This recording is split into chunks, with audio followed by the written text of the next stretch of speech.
All right, here we are again. This is Chapter 7. This is Bruce Deitchie, Ozark College. We're going to study the skeletal system today of the human body. This is Biology 2214, Section 21. We will begin by telling you to go, if you can, have your PowerPoints pulled up. You can listen to this. You can make a split screen out of it, however that you want to. It's not important that you see me, just that you can hear me and follow along with your PowerPoints. Our human skeleton is initially, as we develop from infancy, is initially cartilages and fibrous membranes. Throughout our development, the hyaline cartilage is the most abundant cartilage. By the age of 25, our skeleton is completely hardened, or we could say it is ossified. There's 206 bones in the adult skeleton. This makes up about 20% of our body mass. There's 80 bones of the axial skeleton and 126 bones of the appendicular skeleton. Bones are organs of the skeletal system. These are composed of many tissues. We have bone tissue, we have cartilage, dense connective tissue, there's blood, nervous tissue. Bones function in supporting and protecting softer tissues, blood perhaps, internal organs, providing points of attachment for muscles, especially skeletal muscles, housing blood producing cells, storing inorganic salts. We can classify bones in several ways. They can be long bones, short bones, they can be flat bones, irregular bones. On the short bones, notice that it talks about sesamoid bones as well. When we get to the lab, you're going to be able to study these bones individually. You will have to know the name of all of these bones. You will also have to know many of the features on the bones. I will get you a list of all of those in the next day or so. Probably I'll post it for you on your course page. Bones of the skeletal system will vary greatly in size and in shape. There is similarity in structure, in development, and in function. And I want to say this about bones: form does fit function. Parts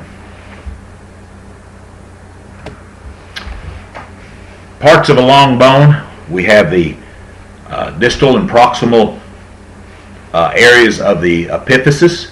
We have the diaphysis, the metaphysis. There is compact bone, spongy bone, articular cartilage. There's periosteum, endosteum, medullary cavity, tuberculae. There is red and yellow bone marrow. You can see many of these features here. I would recommend that you would know all of them. Mature bone cells are called osteocytes. Osteo referencing bone, cell, cyte referencing cell. These osteocytes transport nutrients and waste. There's an extracellular matrix of bone, or the extracellular matrix of bone is primarily collagen and inorganic salts. Now, collagen gives the bone some resilience, some flexibility, and the salts, the inorganic salts, make the bone hard. Let's look at the internal features of a bone. We have, this will be compact bone. Here we're not talking about spongy bone. We're looking at cross sections here of compact bone. If you'll notice at the feature on the right over there, you can see the osteon. You can see that there is a Haversian system there within that. There's a central canal. You have a Volkmann's canal, being a perforating canal, if you will. Don't have my PowerPoint pointer here to point all these out to you, but you can look at these and follow as we go through. You can see all the various concentration of bone cells, osteocytes there. You can see the lamellae, you can see the lacunae, you can see the bone matrix and the canalici. Talk about spongy bone for a moment. Spongy bone it has this extracellular matrix being laid down as tuberculae. And these are the little spaces, the little cavities, so to speak, the hollow places there in the bone. And it is very prominent in this spongy bone. Osteocytes will reside, the bone cells now, true bone cells, reside in these lacunae within the tuberculae. And then you have your canalici.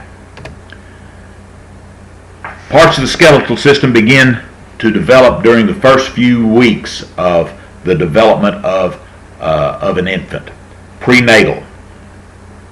Bones form when bone tissue replaces existing connective tissue. Keep in mind, this is connective tissue at one point. And it does this in one of two ways. It can be as intramembraneous bones or as endochondral bones. Let's find out what these are. This is intramembraneous ossification. Ossification is simply the hardening process. These bones will originate as sheet-like layers of connective tissues. They're broad, flat bones. These will be bones of the flat bones of the skull. It'll be our clavicles, our sternum, some of our facial bones. Osteoblasts are the bone-forming cells. Osteo referencing bone, and blast something that comes from, so to speak. Endochondral ossification. Bones begin as hyaline cartilage, and they form models. This hyaline cartilage is a model for future bones. So most of the bones of the skeleton are like this. And a baby's bones, yes, they're very flexible. It's a rare thing that an infant will break a bone simply because of it being as a model, this hyaline cartilage model. Real good illustrations here. You can see your hyaline cartilage model there on the left. You can see the primary ossification center there in picture C. You can see the epiphyseal plate developing as the infant will grow a little larger, and you can see the opening of the medullary cavity for us to have circulatory features there. Osteoblast and osteoclast. Blast build up, clast tear down. So keep that in mind, and that's what allows that medullary cavity to develop as an individual would grow. That is what was going to be taking place. You have your primary and secondary ossification centers. You can see the epiphyseal plates there. That is the growth plate. You can see spongy bone in the epiphysis there on the ends of the bone. So there's a lot of good things for us to see in this series of illustrations here on slide 14. Talk about growth here at the epiphyseal plate. You have several different zones. You have a zone of resting cartilage. This is the first layer of cells that you can see there in the little yellow bullet, kind of in the right center of the slide here. This is closest to the end of the epiphysis.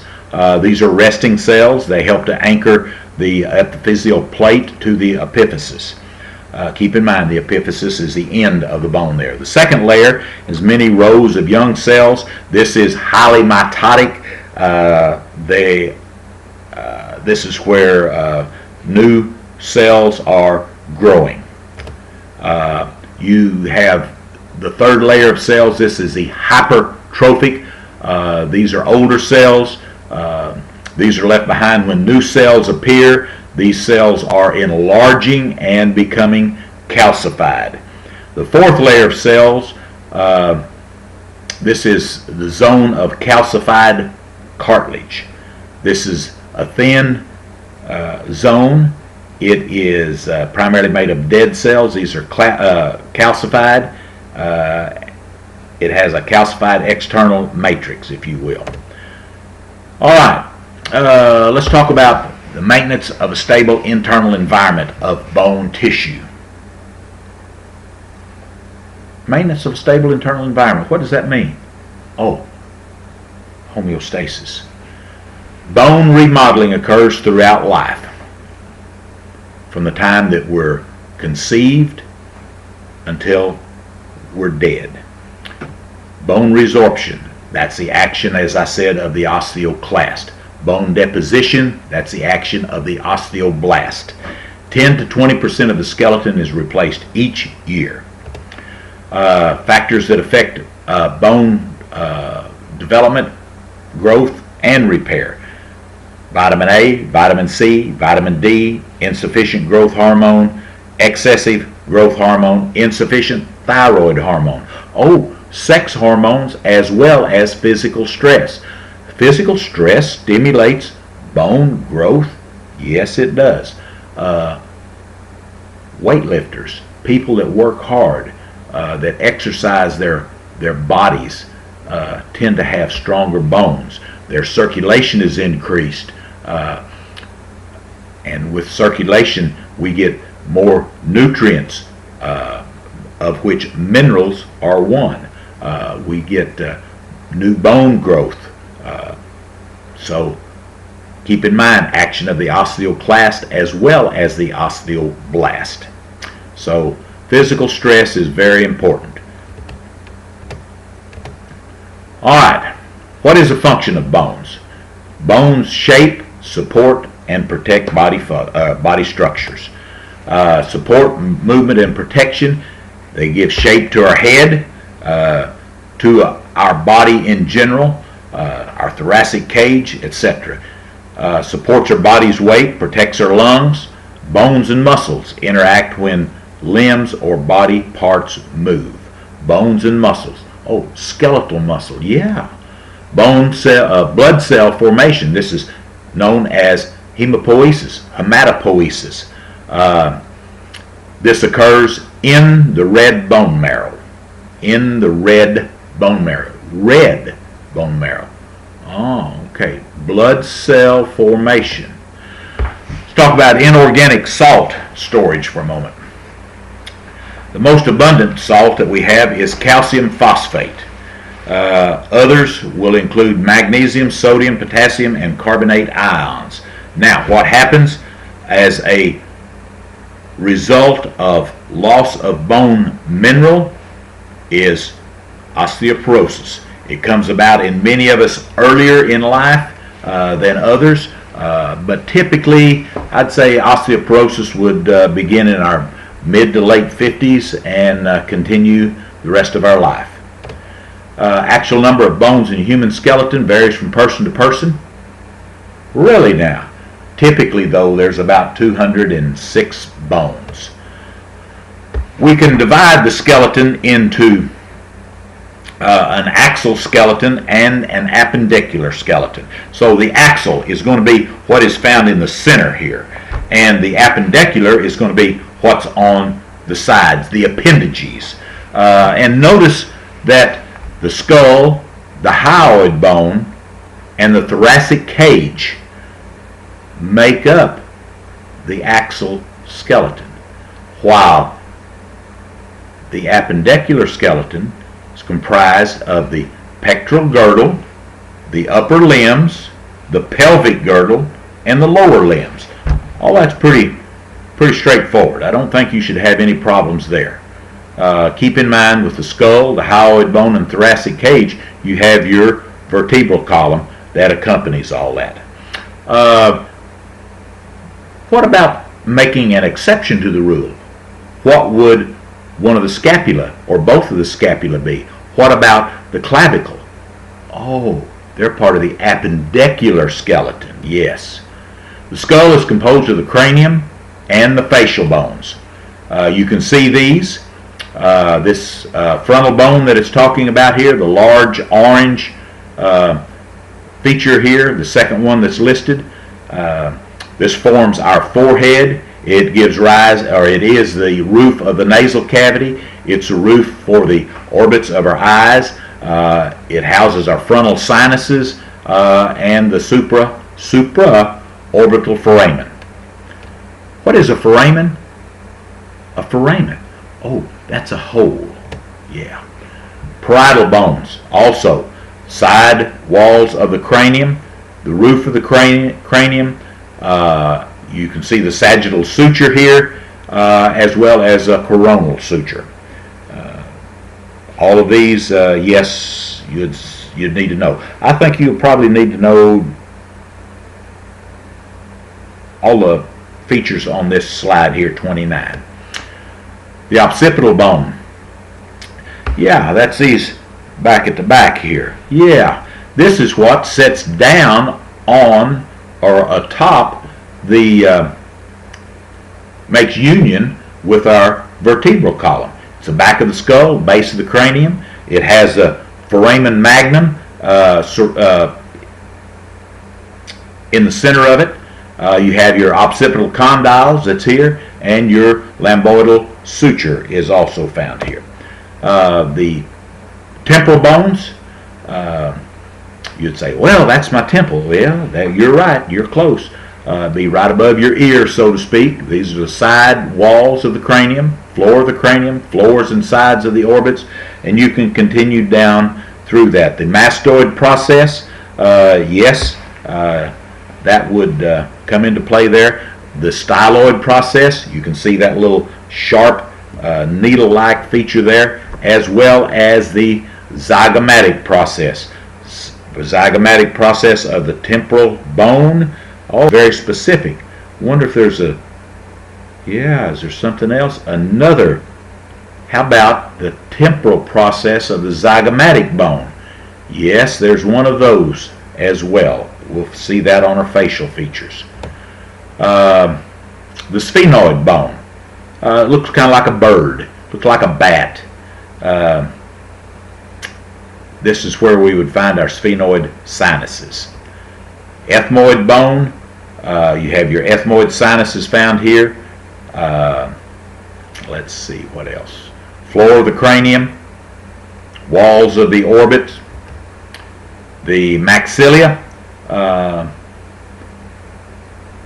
You would have maxillary sinuses here. Floors of the orbit would be here. You can see the other features that's there. Now, look at the facial skeleton here. You can see your frontal sinus, your ethmoidal sinuses, your sphenoidal sinuses, as well as your maxillary sinuses. Good illustration here of these palatine bones. These are two L-shaped bones.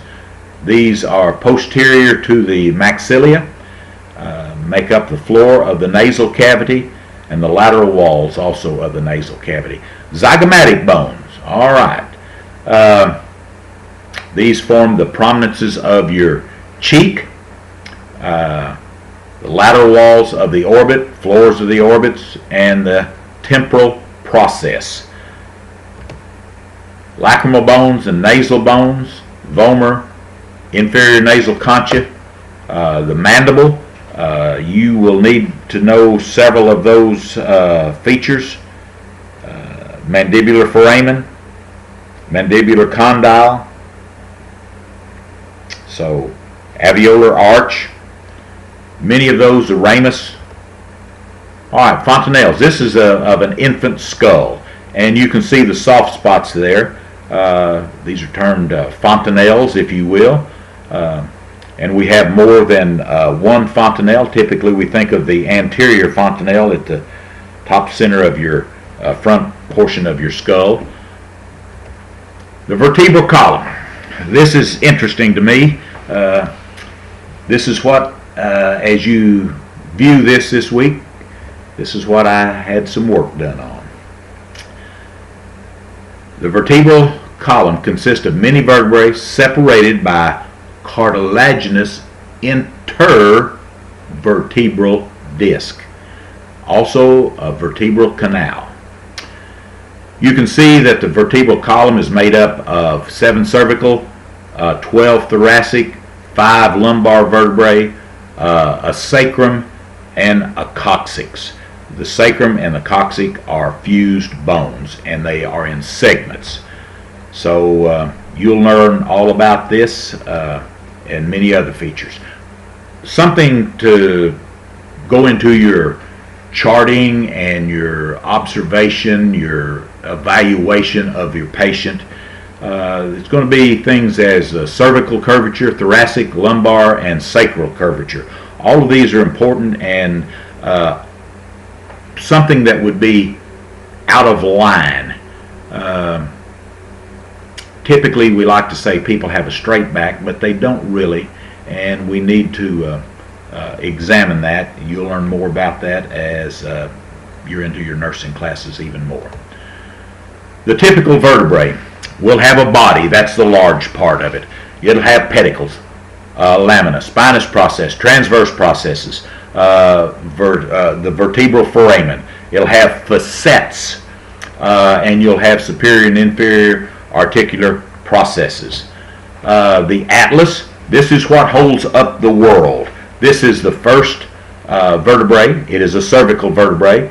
The axis is a second cervical vertebrae, and the axis has a process on it that we call the dens, or the odontoid process.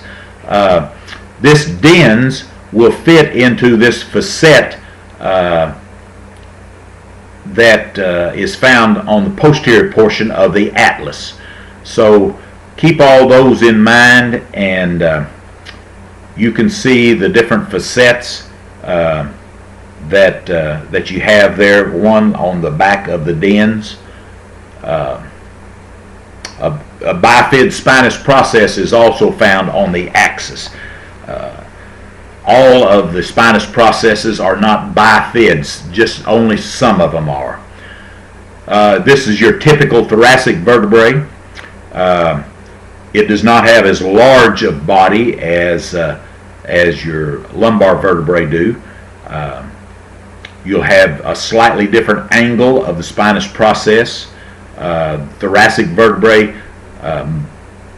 many of them will have a facet for the tuberculi of the rib. You'll see it, 2 of them there, one on each side for the ribs to join. You'll also see a superior articular facet.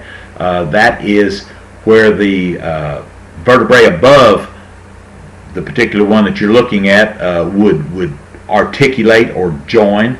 And if you have a superior articular facet, thus you must have an inferior articular facet. Do not get those confused. Notice on the lumbar vertebrae, the spinous process is thicker and shorter. The body of the vertebrae is larger. Some of the rib facets are not present. You have superior articular facet. With that, you would have a inferior articular facet. Also, the sacrum. This is fused bones, fused vertebrae, if you will. We have evolved as such. The area toward the coccyx is termed the apex. You have a sacral canal and a sacral hiatus. You can see that hiatus is a feature that has a hollowed out space. I think that is where the remnant of the spinal cord, your sac of nerves, would be. The coccyx is the tailbone. That's 3 to 5 fused segments. All right, let's talk about the thoracic cage. Thoracic cage includes the ribs, thoracic vertebrae, the sternum, the costal cartilages that attach the ribs to the sternum. Thoracic cage supports the shoulder girdle and the upper limbs. It protects our viscera, those features within the rib cage itself, and it is very movable, it is flexible, thus it plays a role in our breathing process, our respiration. There's 12 pair of ribs in humans.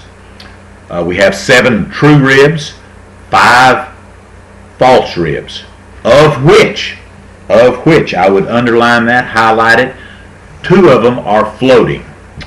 I want you to see this on the skeleton. Identify these. Notice also how these are ribs are attached to the sternum. All of them, the false ribs, are not attached directly. And of course the floating ones are not attached to the sternum at all. So you need to see that on the skeleton itself. You will be asked to identify all of these. Look at the rib structure. You have a head, tuberculae, and a costal cartilage. This costal cartilage, again, is haline cartilage. It is soft, it is pliable. We have incidents oftentimes of this cartilaginous material breaking off, shattering, etc. Have 3 parts to the sternum: the manubrium, the body, and the xiphoid process. Xiphoid process is that lower portion. The body is the longer portion in the center, and the manubrium is atop the sternum. The pectoral girdle. This is the shoulder girdle. It involves the clavicles, the scapula. It supports the upper limbs. See those attachments. See the processes that are involved there. Holding the clavicle, the head of the humerus, and the scapula, all are joined at this location. The clavicles are S-shaped. You'll find those in the box of bones. I want you to be able to identify those as to them being right or left. Same way with any of these bones. I want you to be able to tell me if they are right or left. Clavicles articulate with the manubrium as well as with the scapula at the acromion process. Yes, you will need to know some of these processes. You can see the scapula kind of looks like a 7 depending on which way you put it. You can see the glenoid cavity there. You can see the spine of the scapula. I call it the blade sometimes, the infraspinatus fossa. You can see the lateral border as well as the medial border. That medial border is more descriptive if you'll refer to it as the vertebral border. The upper limb, as opposed to the lower limb. The lower limb, the leg; upper limb, the arm. So, and its attachments, as i.e. the hand. So we have the humerus, funny bone, that's where it would be. The radius, the ulna, being the lower portion below the elbow. We have carpals, we have metacarpals, and then we have phalanges. The phalanges being our fingers as we would know them. The metacarpals being the back of the hand, so to speak, forming the palm on the other side, on the frontal side, I say frontal side from the correct anatomical position. Also the carpals being, there's 8 carpals in there. I'm not going to ask you, well, yes, I think I will. I'll ask you to learn all 8 of those. The humerus. You will need to know all of these features. You'll need to know whether it's anterior or posterior. You will need to know if it's right or left. The difference in the radius and the ulna. If you'll notice the trochlear notch on the olecranon process there, or right below the olecranon process, that forms a U. That tells you that it is part of the ulna, U-L-N-A, ulna. Now, this slide is talking to us about the radius, and it has a picture of part of the ulna on it. Something wrong there. Here's the part, well, it's got that in there again. At any rate, you can see the radial tuberosity, the styloid process is there. Down here you can see the olecranon process, coronoid process, another styloid process, trochlear notch. You need to know all of those features. Oh, this is anatomy and physiology. You're learning the parts of the body.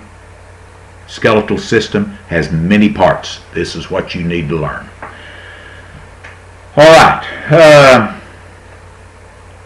So I said you need to learn those 8 carpals as well.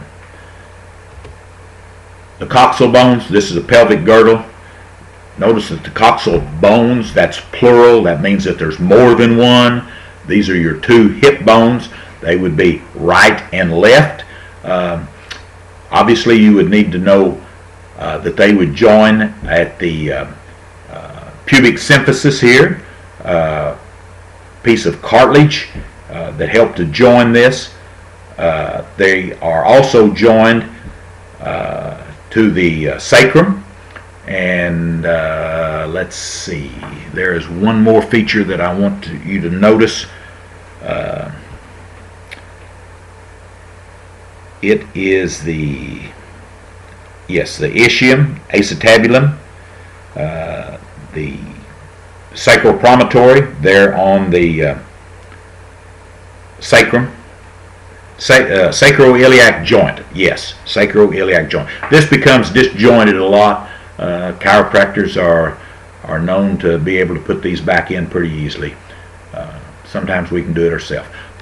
Purpose of the coxal bones are to protect the viscera. They help to form the pelvic cavity, and this area, this pelvic girdle, provides an attachment for our lower limbs. Hip bones, also known as the coxal bones, there's actually three bones there: the ilium, the ischium, and the pubis. You'll need to know all of those, including features like the iliac spines, the iliac crest, ischial spines, etc., all the way down the list. True and false pels. All right, true pels form the pelvic brim. So look at the pelvic brim. The false pelvis is above the pelvic brim. And you can see this pelvic brim, so to speak, is, we'll get to that a little later on a different lecture. So look at these. You can see the width of the pubic arch here forms, in men it's narrower, in men, and in women it is wider. This makes for a larger surface area or larger circumference of the pelvic brim for birthing processes there on the pubic arch. So in the box of bones that we have there, you need to get these and take the 2 pels on the left, put them together, have someone hold the sacrum in place there, and then play with this angle of the pubic arch. And you're going to see by you doing that the pelvic brim will be larger circumference. All right, Female pelvis has broader hips, pubic arches is greater, the angle there is greater, the bones will be lighter, the sacral curvature is shorter and flatter. And notice there the distance, that's another feature that I want you to see as you would place these together, and the distance between the ischial spines and the ischial tuberosities is going to be greater. So pay close attention to that as you would examine those bones in the bone box. Lower limb, very synonymous to the upper limb, except different names. You have metatarsals and phalanges here instead of metacarpals and phalanges. You have tarsals instead of carpals. The femur is the longest bone of the body. Notice the head, identified that indentation there of the fovea capitis. It's ligamentous in nature. You have greater and lesser trochanter. You have condyles, epicondyles. Your patella is a very flat sesamoid bone. The tibia, that's your shin bone.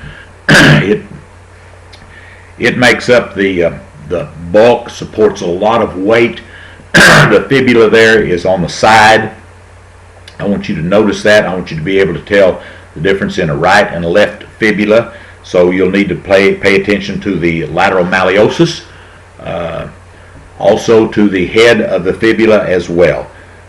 Obviously, you will need to know the difference in a right and left tibia. The fibula is non-weight bearing as well. The foot, all of these bones will be on your list.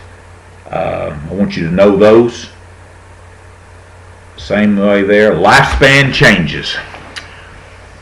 Yes, at age 30, some of you are approaching 30, some of you are past 30, many of you have that yet to come about.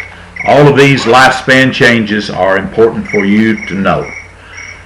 Calcium levels fall, bones become brittle, osteoclast now will outnumber the osteoblast, spongy bone will weaken before compact bone, bone loss is rapid in menopausal women. Take your calcium, etc. Hip fractures in both men and women are common. Typically in women, I think they may be a little more common. We also have compression of our vertebrae, and these fractures here also will be common. We will pick up on chapter 8 in a day or two, so I want you to look for that posting. Thank you, and we will do more later.